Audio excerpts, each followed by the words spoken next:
Bonjour à tous, mon chien respire vite. Est-ce que c'est normal? Dans certains cas, ça peut l'être. Parfois, c'est anormal.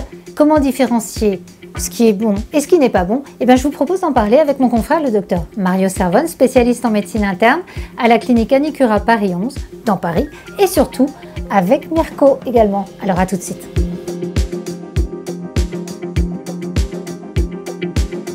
Buongiorno Mario. Hola Valérie. Ah bon, écoute, ça sent le soleil là, quand on n'en a plus là actuellement. Merci de m'accueillir dans ta salle de consultation, Mario. Merci à vous. Donc, je voudrais parler avec toi d'un cas, et la meilleure preuve, c'est Mirko là. Mon chien, est-ce qu'il respire vite? C'est vrai qu'on a souvent tendance à se poser la question, quand on a son chien face à soi, est-ce qu'il respire vite? Est-ce qu'on doit s'inquiéter ou pas? Alors, déjà, parfois, il peut respirer vite, ça peut être normal, parfois ça ne l'est pas. Moi, je voudrais déjà te poser la question, comment savoir si son chien respire vite ou pas? Mesurer la fréquence respiratoire, on a fait un tuto, je vous invite à le revoir. Comment savoir mesurer la fréquence respiratoire chez son chien ou son chat? En quelques mots, Mario, comment tu conseillerais à un propriétaire de savoir si son animal mesure vite? Et puis, les normes aussi que tu voulais nous redonner. Alors là, clairement, Mirko, c'est l'exemple. Lui, il est en train de respirer vite. Il faut regarder le contexte, évidemment, dans lequel le chien est en train de respirer vite. Et d'un point de vue de quantification, prenons comme limite 40 mouvements respiratoires par minute. Et visiblement, Mirko, il est au-dessus de 40 mouvements. Or, si je reviens au contexte, là, j'ai mon petit Mirko qui respire bouche ouverte, la langue qui sort à l'extérieur et qui respire évidemment vite. Et donc, je regarde mon environnement. Dans mon environnement, il fait un petit peu chaud. Valérie, c'est peut-être toi à côté de moi, je ne sais pas. On a monté la température tout à l'heure parce qu'il faisait froid. Et Mirko, il est un petit peu stressé parce qu'il n'est pas les caméras. Il y a un tournage, oui. Donc, dans ce contexte, je ne m'inquiète pas. Et je me rappelle également que le seul moyen qu'ont les animaux pour réguler la température corporelle, c'est de le faire à travers l'appareil respiratoire. Exact, il n'y a pas de glande sudoripare, ils ne peuvent pas suer sous les pattes et tout ça, nos animaux. Donc par conséquent, ce Mirko, il va nous dire actuellement qu'il est stressé et qu'il a très chaud, et donc il est en train d'essayer de baisser sa température corporelle en respirant plus vite, à bouche verte, langue dehors. Et alors, pour mesurer cette fréquence respiratoire, juste en 2 mots, même si on a déjà un tuto, comme je disais, pour savoir le faire, il faut regarder les mouvements de l'abdomen de son chien en le mettant dans un environnement au calme et en regardant ces mouvements, et on mesure ça sur 1 minute. On compte le nombre de mouvements où l'abdomen se gonfle. Ne comptez pas 2 fois, sinon vous allez doubler la fréquence respiratoire. Ça, c'est le piège, hein.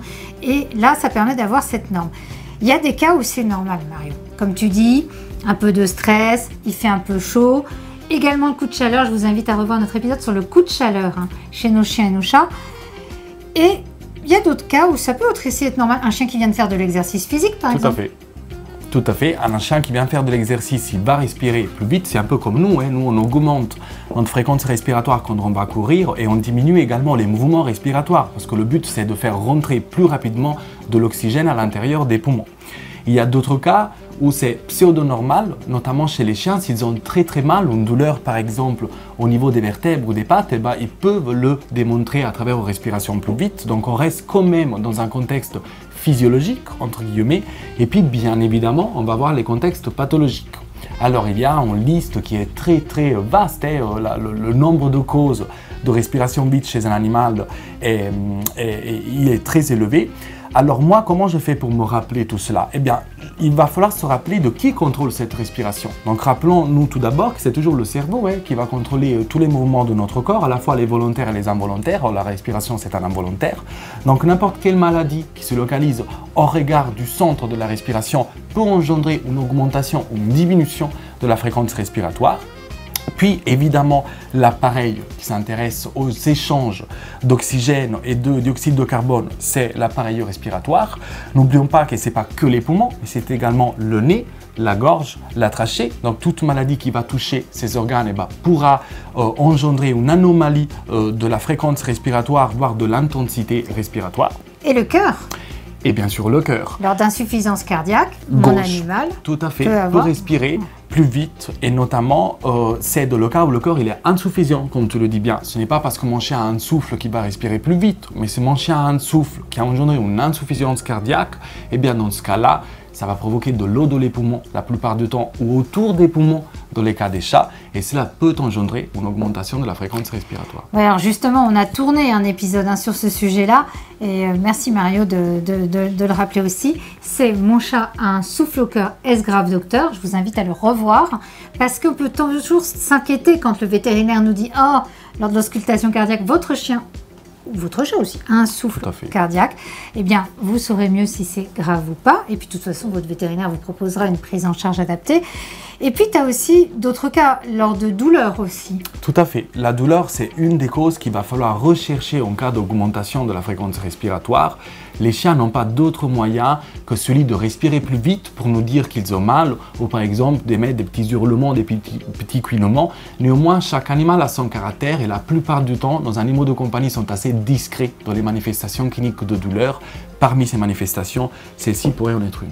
D'accord. Par exemple, un chien qui a un problème locomoteur ou qui a une hernie discale peut respirer plus vite. Tout à fait. Et ça peut être même un motif de consultation pour nous vétérinaires, c'est-à-dire un propriétaire qui appelle et qui vient nous voir puisque son chien respire mal et qu'à l'examen clinique, orthopédique et neurologique, on se rend compte que rien ne se passe au niveau respiratoire, mais plutôt, par exemple, au niveau des disques intervertébraux avec une hernie discale très douloureuse. D'accord. Bon, puis après, là, il y a l'intervention qui a lieu. Et pareil, revoyez notre épisode sur la hernie discale, les signes et les traitements.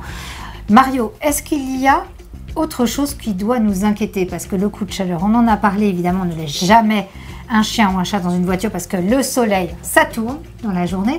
Mais est-ce qu'il y a d'autres causes que tu aurais identifiées sur ce qui peut engendrer une augmentation, une décélération de la fréquence respiratoire? Eh bien, la plupart du temps, ça reste quand même des maladies de l'appareil respiratoire. Et donc, de nouveau, il va falloir se dire que ce n'est pas que la fréquence respiratoire le seul signe. Il va falloir se demander s'il y a d'autres signes qui accompagnent cette respiration plus vite et qui donc peuvent nous aider à nous pour aller localiser le problème. Notamment un chien qui respire vite au repos, qui tousse, qui a éventuellement un écoulement du nez ou qui respire bouche ouverte, même quand il est au repos loin d'un exercice, doit vraiment alerter le propriétaire et donc même le vétérinaire pour aller rechercher une cause respiratoire. Et alors, nos brachycéphales, nos carlins, nos bulldogs, nos shih tzus, etc. Donc eux, ils respirent moins vite.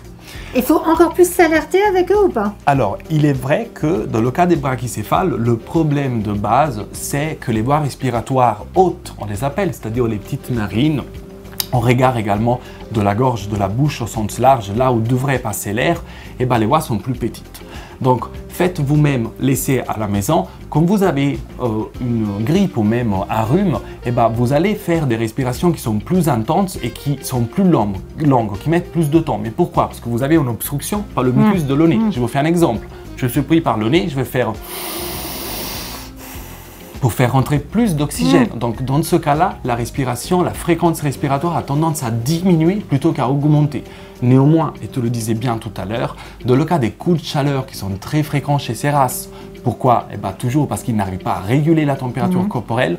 Dans ce cas-là, l'aspiration sera très vite puisqu'ils vont vers la bouche, ils vont sortir la langue et ils vont essayer d'augmenter la quantité d'oxygène qui rentre par ce moyen. Dans tous les cas de figure, de toute façon, la règle reste la même en termes de fréquence respiratoire, même chez nos brachycéphales. On garde la norme que tu nous as donnée, de toute façon, de fréquence. En tout cas, je te remercie Mirko parce que tu as bien illustré cet épisode et en fait, tu vois, tout de suite, tout va mieux parce que l'épisode se termine et il respire normalement. J'espère que cet épisode, Mon chien respire vite, vous aura intéressé. C'est plutôt pas mal de savoir quand est-ce qu'il respire vite, quand est-ce que c'est normal ou pas normal, et quand est-ce qu'il faut consulter son vétérinaire. Maintenant, vous avez en tête toutes les causes possibles, graves ou pas du tout graves. En tout cas, j'espère que vous avez aimé. N'hésitez pas à liker, partager, et puis bien sûr, suivez-nous, et puis laissez-nous un petit commentaire sous la chaîne, sous l'épisode, avec plaisir. À très vite, à bientôt Mario. À bientôt. Arrivederci.